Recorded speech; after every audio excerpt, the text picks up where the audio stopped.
बिस्मिल्लाहिर्रहमानिर्रहीम। अस्सलाम वालेकुम। आपको मेरे channel whispers of silk thread पर खुशामदीद। आज मैं आप लोगों के लिए हाथ की कढ़ाई के बहुत खूबसूरत डिज़ाइन लेकर आई हूँ।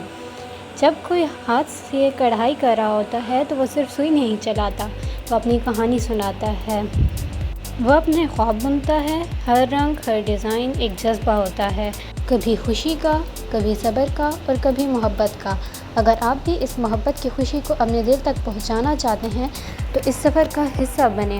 वीडियो को लाइक करें और हमारे channel whispers of silk thread को सब्सक्राइब करके इस खूबसूरत रिवायत को आगे बढ़ाएं, क्योंकि हर टांगे के पीछे एक दिल धड़कता है।